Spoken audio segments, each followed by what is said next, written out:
tal? ¿Cómo están? Empezamos con Ideas Propias aquí por CN23.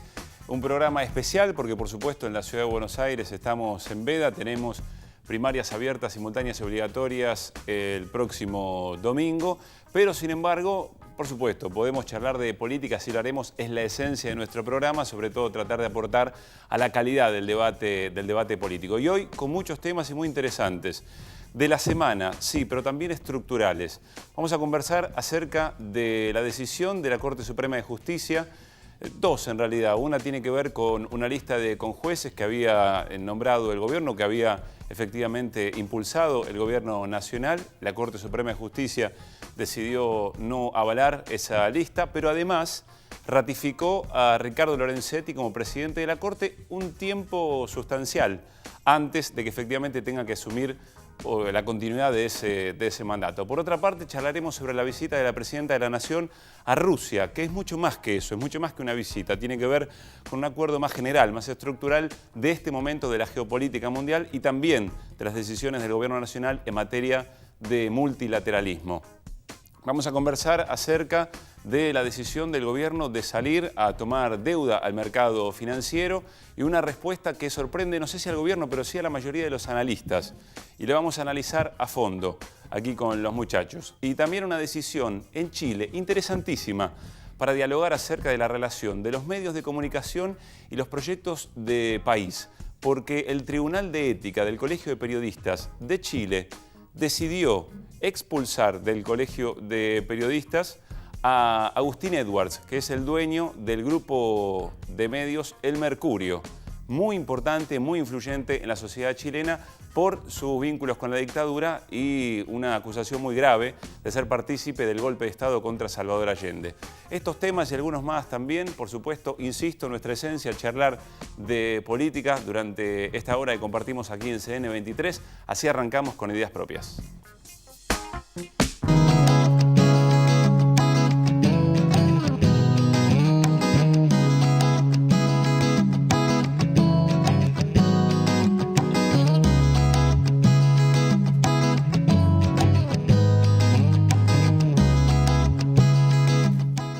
Juan Carlos Junio, Edgardo Forn, ¿qué tal? ¿Cómo andan? ¿Bien? Buenas noches. Muy buenas noches, ¿qué tal? Bueno, hoy con una ausencia con aviso. No está una ausencia Carlos. Calificada. Una ausencia calificada. Carlos sí. En este momento está en la Feria del Libro, acompañando a Jorge Tayana en la presentación de un libro, ¿no? Así es, un libro donde dialoga Jorge Tayana con Horacio González y Carlos es parte de la mesa de presentación del libro y ayer se inauguró la feria, en fin. Bueno, allí está. Nosotros charlaremos de política, llevamos adelante el programa y después vemos, a ver, le contamos a Carlos para que se maneje el próximo viernes. Le vamos a dar el cassette para que nos vea. Hay que ver, muy bien. Bueno, quiero arrancar el programa charlando sobre esta decisión de la Corte Suprema, no solamente la lista de conjueces que recién mencionaba, sino esta decisión de ratificar a Lorenzetti tanto tiempo antes, un año y medio, un poco más, un poco menos de que tenga que asumir, muy distinta a las otras veces que efectivamente se decidió la presidencia de la Corte, en meses muy distintos, nunca fue en abril,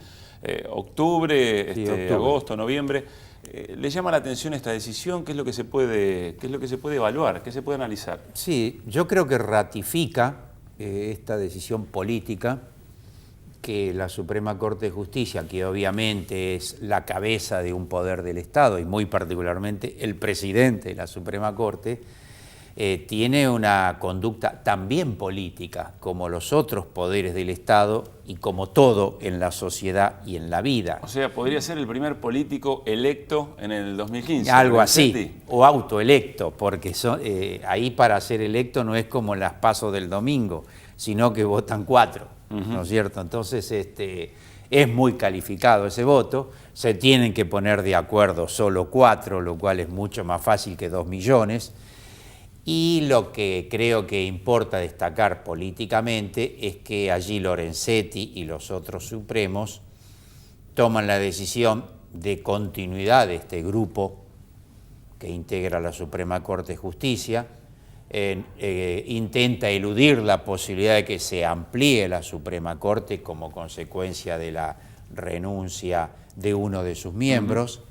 La otra hipótesis de que el Parlamento y el Poder Ejecutivo amplíen la cantidad de miembros, que es otra hipótesis que se está hablando, y entonces lo que hace Lorenzetti es asegurarse su poder. Yo diría que obvia todas las formalidades y las tradiciones, como vos decías al inicio, y asegura su poder político como jefe de la Corte Suprema, e incluso elude también otra cuestión, que es eventualmente el clima político que podría haber luego de las elecciones de octubre. Bueno, ¿no por es eso cierto? el gobierno dice, esto intenta condicionar Al gobierno que viene. Al gobierno que viene, efectivamente, ¿no?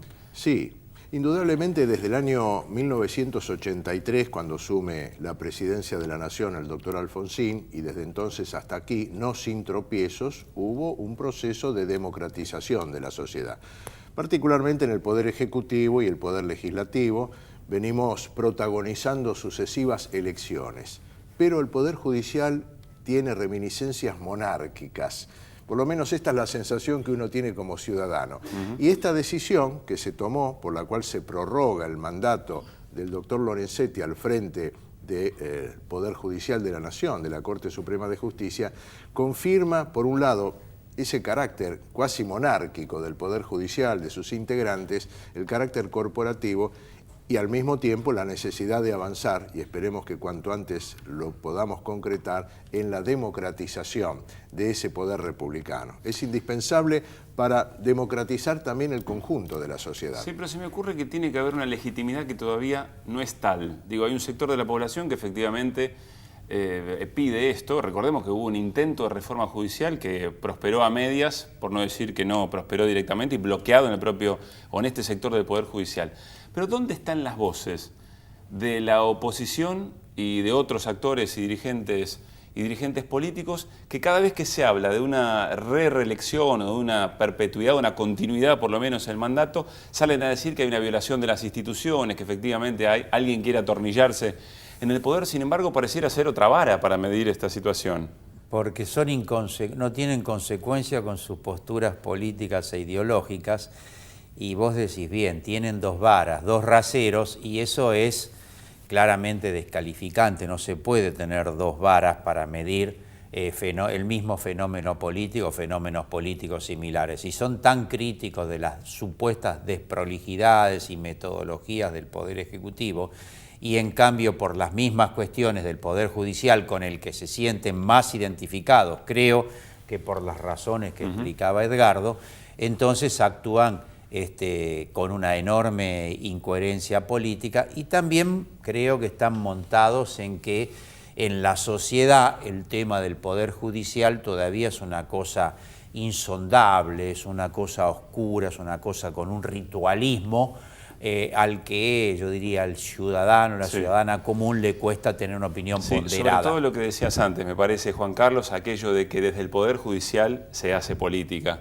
y que Lorenzetti es un hombre tan político como lo es Cristina Fernández de Kirchner. Exactamente. Y tengo otra idea también que quiero compartir con ustedes. ¿No será que los cambios institucionales que efectivamente se critican, o mejor dicho, que la institucionalidad que se defiende es aquella que preserva ciertos patrones del modelo instaurado en la dictadura militar y continuado con la década del 80 y el 90 con el neoliberalismo? Es decir, hay un modelo de privilegios, un modelo de desarrollo que efectivamente ha generado su institucionalidad.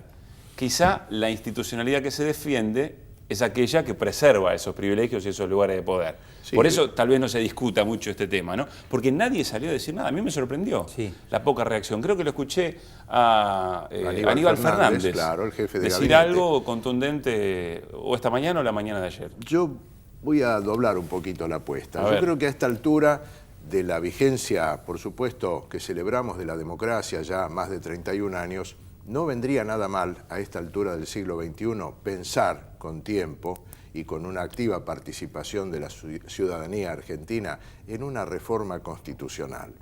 Nos vendría bien, como nación, como proyecto de país, actualizar y adecuar, porque recordemos que la Constitución del 94, que no es mala porque incorpora todo lo relacionado con los derechos humanos, pero hay que modificar ciertos aspectos de la Carta Magna para garantizar que la ciudadanía argentina tenga mayor protagonismo en la elección de quienes habrán de representarlos en los 3 poderes. Es una hipótesis de trabajo que la dejo planteada. Sí. Que las reglas de juego tengan más que ver con este tiempo histórico que con otro. Bueno, para transparentar y democratizar. Venezuela, Bolivia y Ecuador lo han hecho.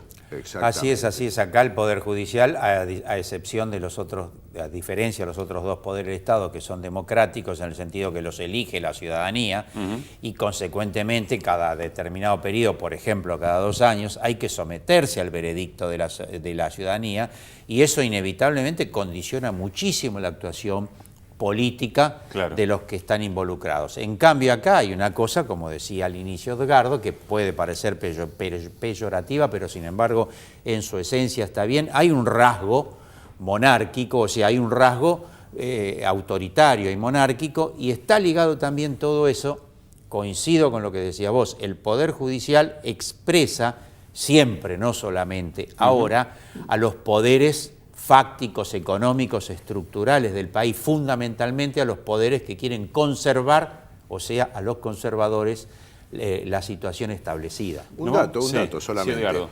Se tomó 4 años la Corte Suprema de Justicia para declarar la constitucionalidad de la Ley de Servicios de Comunicación Audiovisual. 4 años. Alguna vez el fiscal, el doctor Ricardo Molinas, dijo, y ya sabemos, es una frase acuñada por la sociedad, la justicia lenta no es justicia.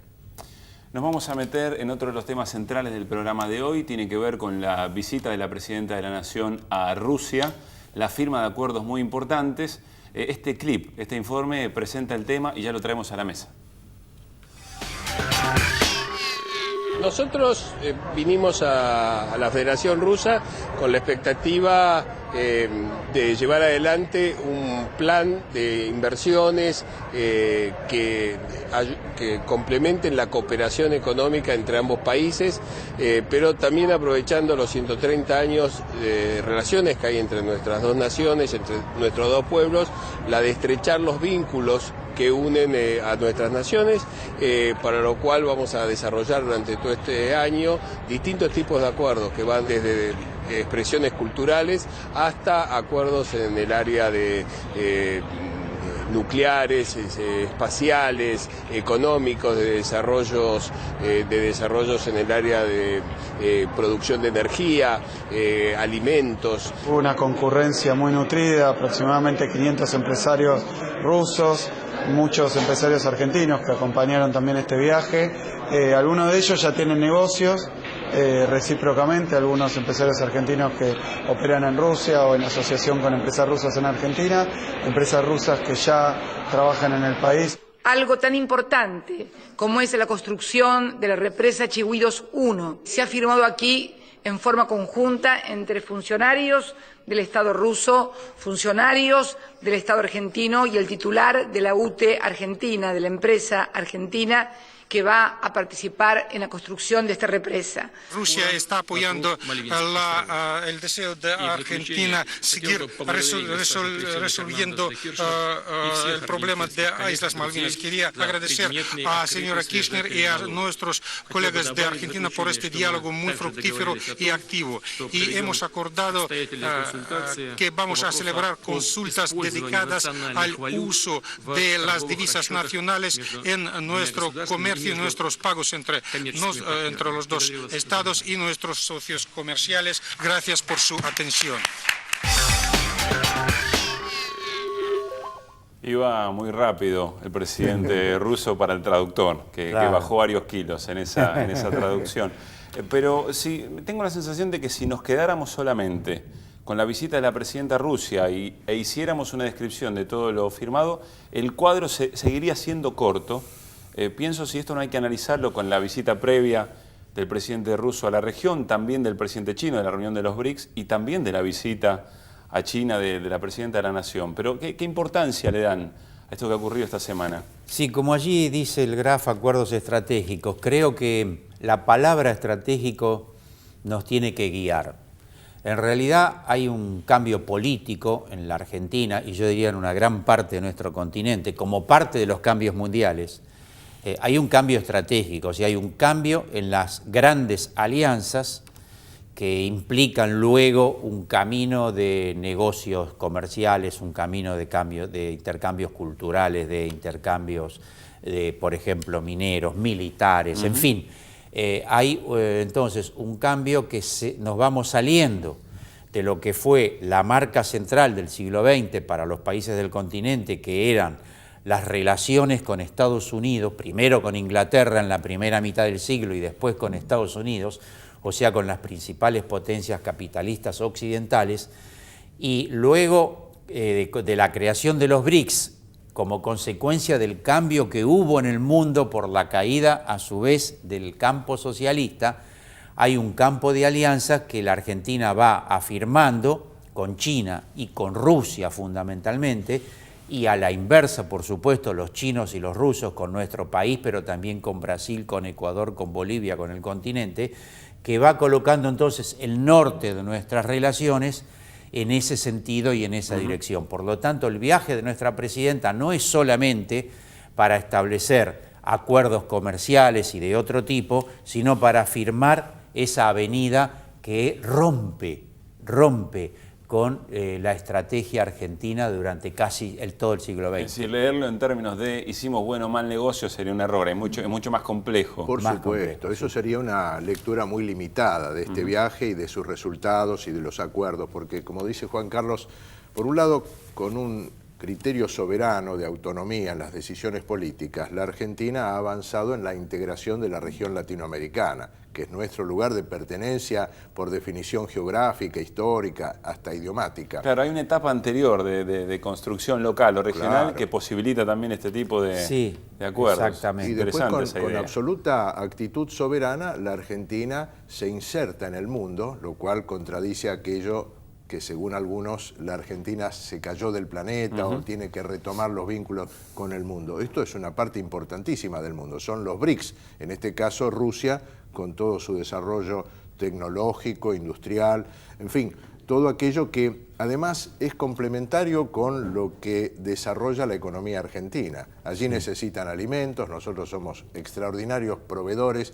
de alimentos, podemos complementarnos y esto evidentemente abre perspectivas enormes para el desarrollo nuestro y para el desarrollo, por supuesto, del otro lado del planeta. Hay algunos apoyos y definiciones dentro de la geopolítica también importantes, porque la presidenta hizo mención al tema Ucrania, muy sensible para Rusia, Claro. Y Rusia también acompañó el reclamo soberano de las Islas Malvinas por parte de la Argentina, es decir, allí hay socios políticos, no hay solamente alguien vendiendo algo Claro. a cambio de otra cosa y ejerciendo una Eso posición de expresa poder. efectivamente ese tipo de cuestiones políticas, diplomáticas, también el cambio estratégico, porque estamos recibiendo el apoyo tan importante de esas grandes potencias, por ejemplo Rusia y China, en el tema Malvinas, y ahora en el tema de militarización de Malvinas que están haciendo los ingleses, que es una cuestión gravísima y peligrosa para nosotros y para todo el continente, y entonces ahí hay un punto de crisis, un punto de batalla, de disputa, y estas potencias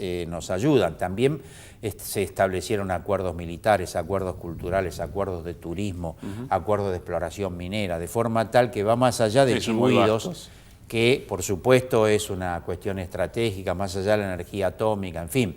La presidenta, en definitiva, lo comenta, ya en términos polémicos, con un ejemplo interesante. Salgamos de lo binario, de que todo es blanco o negro, nosotros podemos comerciar y tener relaciones políticas con todas, y se terminó aquello, dijo, de nene tomá la sopa porque vienen los comunistas. Claro. Eso dijo la presidenta, eso murió, se terminó. Hoy tenemos que tener una visión que no sea tan elemental, mucho más compleja. La presidenta, en una entrevista que le realiza una cadena de televisión rusa, tiene dos definiciones que me parecen extraordinarias. Una, habla del doble pecado, ser mujer y además tomar las decisiones políticas que ha tomado. Dice la presidenta, a Thatcher no le dijeron nada, porque efectivamente siguió al pie de la línea la El directiva libreto del poder. neoliberal, Sí, claro. pero también dijo, y quiero saber cuánto lo sorprendió, que ella no va a elegir un favorito, que eso es de Reyes, respecto de la continuidad del gobierno y, por supuesto, las elecciones. Sí, se le ha hecho acá hoy a esos dichos de la presidenta una lectura con un fuerte simbolismo político en relación a las candidaturas a presidente de la nación. Claro, desde ya. De forma tal que uno podría pensar que nuestra presidenta no dice nada que no tenga un claro sentido, por lo tanto ese simbolismo puede ser leído así. pero también ella a veces tiene reacciones que son de su peculio, yo diría cultural político, fuertes, audaces, temerarias, y entonces se podría también leer desde ese lugar, ¿no? Los favoritos son de otro sistema cultural y político, de otra época, así que su pregunta es improcedente. Convengamos que tiene herramientas políticas la presidenta para que cuando llegue el momento todo el mundo sepa a quién acompaña sin necesariamente decir este es mi favorito. Claro, yo por eso pongo en duda que tenga una lectura de esa. Pero agrego un detalle quizás de color, que es el vínculo interpersonal que se establece en los primeros mandatarios de los países que establecen vínculos, además de los acuerdos comerciales, los protocolos, los actos. Digamos, cuando hay buena onda, hay química entre los presidentes, eso también facilita enormemente el avance de las buenas relaciones políticas, diplomáticas, comerciales. Hay que tener buena onda con Putin, tipo... Y además, ¿no? Ustedes lo vieron a Putin, estaba con un gesto corporal. Sonriente y distendido. Sí, señor. Bueno, cierre del primer bloque aquí Con Ideas Propias por CN23. En un ratito nos metemos de lleno en el tema deuda. La Argentina el gobierno nacional salió a tomar deuda y efectivamente creo que rompió todas las expectativas, por lo menos de los analistas. No sé si el gobierno no tenía ya una idea de que esto iba a salir así, y algunos otros elementos interesantes de esta semana. Pausa, seguimos aquí por CN23 con Ideas Propias.